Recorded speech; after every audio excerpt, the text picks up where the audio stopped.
ጤና ይስጥልኝ። ይህ ኢትዮ አምባ ሚዲያ ነው። ስለምትከታተሉን አስቀድመን እያመሰገንን የተመራረጡ የሀገር ውስጥና የውጭ መረጃዎችን ወደ እናንተ እናደርሳለን። አብራችሁን ቆዩ። የሀገር ውስጥ መረጃዎችን ስናስቀድም ጀነራል ታደሰ ስልጣን የተራዘመበትን አግባብ ህጋዊ ነው ሲሉ የጠቅላይ ሚኒስትር ጽህፈት ቤት ገለጸ። የትግራይ ክልል ጊዜያዊ አስተዳደር ፕሬዝዳንት የሌተናል ጀነራል ታደሰ ወረደ ስልጣን የተራዘመው ከፕሪቶሪያው ስምምነት በኋላ በወጣው ህግ መሰረት በመሆኑ ህጋዊ ነው ሲል የጠቅላይ ሚኒስትር ጽህፈት ቤት ገለጸ። ህዝባዊ ወያኔ ሓርነት ትግራይ ህወሓት ትናንት አመሻሽ ላይ ባወጣው መግለጫ የጀነራል ታደሰ ስልጣን የተራዘመው ከፕሪቶሪያው ስምምነት በፊት በወጡ ህጎች መሆኑን በመጥቀስ በሹመቱ ህጋዊነት ላይ ጥያቄ ማንሳቱ ይታወሳል። የጠቅላይ ሚኒስትር ጽህፈት ቤት ፕሬስ ሴክሬታሪያት ኃላፊ ቢለኔ ስዩም በበኩላቸው ዛሬ ለቢቢሲ በሰጡት ምላሽ የጊዜያዊ አስተዳደሩ ፕሬዝዳንት ስልጣን በአንድ ዓመት የተራዘመው በ2015 በወጣውና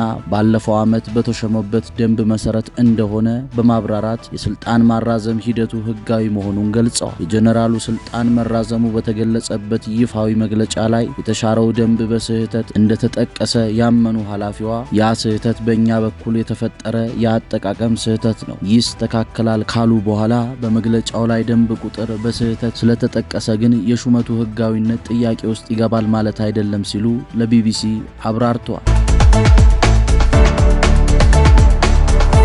ኢቢኤስ ቻናል ዋንን ማስጠንቀቁን ተገለጸ። ኢቢኤስ ቴሌቪዥን በስንቱ ድራማ የቅጂ መብት ጥሰትን በማስመልከት ለቻናል ዋን ኢትዮጵያ ጠንከር ያለ ማስጠንቀቂያ ሰጥቷል ተብሏል። ኢቢኤስ ህጋዊ ወኪሉ እንደሆነ በገለጸው ሲልቨር ስፕሪንግ ፕሮዳክሽን እና ፕሮሞሽን በኩል ቻናል ዋን ጣቢያን በስንቱ ሲትኮም ድራማ ላይ የቅጂና ተዛማጅ መብቶች ጥሰት እየፈጸመ መሆኑን ጠቁሟል። ድርጅቱ በጻፈው ደብዳቤ እንዳመለከተው በስንቱ ወይም ነጸብራቅ በሚል ስም የሚጠራው ተከታታይ ድራማ ባለቤትና ኤክስኪዩቲቭ ፕሮዲዩሰር ኢቢኤስ መሆኑን ገልጿል። ይህ የኦዲዮ ቪዥዋል ስራ በኢትዮጵያ አእምሯዊ ንብረት ጽህፈት ቤት ተመዝግቦ ህጋዊ ጥበቃ የሚደረግለት መሆኑን አመልክቷል። የማስጠንቀቂያ ደብዳቤውን ሲያብራራ ሲልቨር ስፕሪንግ ቀደም ሲል ከአብሪኮ መልቲሚዲያ ጋር በነበረው የስራ ግንኙነትና የውል ስምምነት መሰረት ስራውን በሀገር ውስጥ ሆነ በውጭ ሀገር ማሰራጨት የመጠቀምና በማንኛውም የቅጂ መብትና ተዛማጅ መብቶች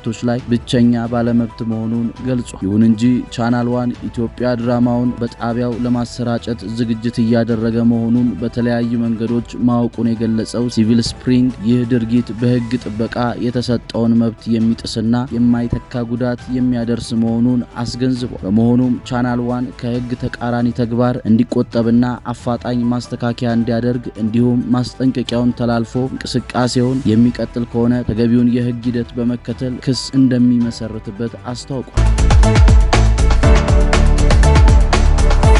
በአክሱም ከተማ በመስገጃ ስፍራ ላይ ጥቃት መፈጸሙና ቁርአን መቀደዱ ተሰማ። በአክሱም ከተማ ሚያዝያ 2 ቀን 2018 ዓ.ም የጁማ ሰላትን ተከትሎ በሰላማዊ ሰጋጆች ላይ የጅምላ ድብደባ መፈጸሙና ቅዱስ ቁርአን መቀደዱ ታውቋል። ድርጊቱ በከተማዋ ከፍተኛ ተቃውሞና ውጥረት ቀስቅሷል ተብሏል። እንደ ምንጮች ገለጻ ጥቃቱ የተፈጸመው ከ30 መጠናቀቅ በኋላ ሲሆን ሙስሊሙ ማህበረሰብ ተከራይቶ የሚሰግድበት እንደ ቦዋ መስገጃ ስፍራ ውስጥ ከነጫማው ዘልቆ በመግባት ቅዱስ ቁርአንን ቀዳደዋል መባሉ ነው የተነገረው። እዚህም ባለፈ በመስገጃ ስፍራ ውስጥ የነበሩ ኢማሞችና ምዕመናን በዱላና በድንጋይ በጅምላ ደብድበዋል። የአሰቃቂ ድርጊት ተከትሎ በከተማዋ ቤት ለቤት በተደረገ አሰሳ በርካታ ሰዎች ለእስር ተዳርገዋል ተብሎ በደረሰባቸው የጅምላ ድብደባና የድንጋይ ውርወራ ምክንያት 8 ሰዎች በጽኑ ቆስለው ሆስፒታል ገብተዋል። የአክሱም ሙስሊሞች ለዘመናት የመስጂድ ግንባታ ተከልክለው መቆየታቸው ይታወሳል። ዛሬ በሃይማኖታዊ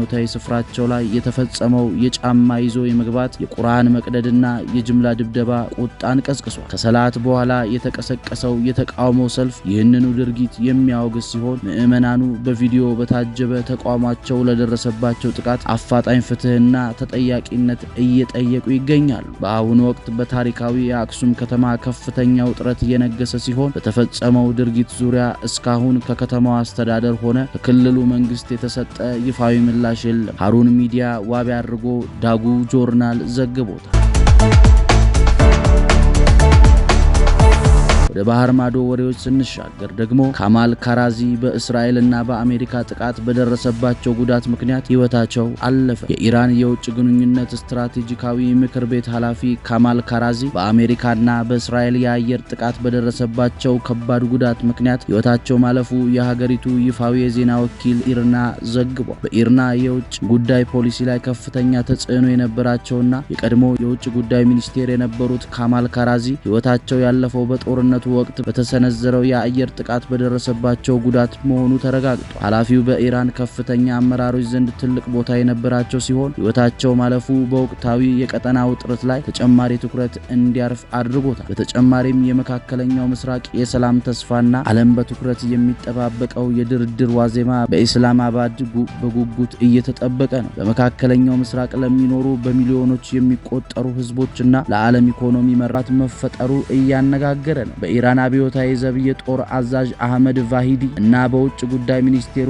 አባስ አራግቼ መካከል አለመግባባት መፈጠሩ ተገለጸ። በፓኪስታን አስተናጋጅነት ከአሜሪካ ጋር ሊደረግ ከታቀደው ወሳኝ የሰላም ንግግር በፊት በኢራን ከፍተኛ ወታደራዊና ዲፕሎማሲያዊ መሪዎች መካከል የልዑካን ቡድን ስብጥር አስመልክቶ ፍጥጫ እንዳለ ታውቋል። ዋና አዛዥ አህመድ ቫሂዲ በውጭ ጉዳይ ሚኒስቴር አባት አራጋቺ እና በአፈ ጉባኤው መሐመድ ባጋር ጋሊባፍ በንግግር ላይ ያላቸውን ስልጣን ለመገደብ እየሞከሩ መሆኑ ተገልጿል። የመሐመድ ባጋር ዞልጋድር በልዑካን ቡድኑ ውስጥ እንዲካተቱ ቫሂዲ ቢፈልጉም አራግቺና ቡድናቸው ዞልጋይድ ለስትራቴጂካዊ ድርድር በቂ ልምድ የላቸውም በሚል ጥያቄውን ውድቅ አድርገውታል። የአብዮታዊ ዘብ አዛዦች የኢራን ልዑካን ቡድን ስለ ሀገሪቱ የሚሳኤል ፕሮግራም ምንም አይነት ድርድር እንዳያደርግ ጥብቅ ትዕዛዝ ማስተላለፉ ውዝግቡን ከፍ እንዳደረገው ተዘግቧል። ይህ ራይ ግፊቶች አጠናቅራ ትቀጥላለች።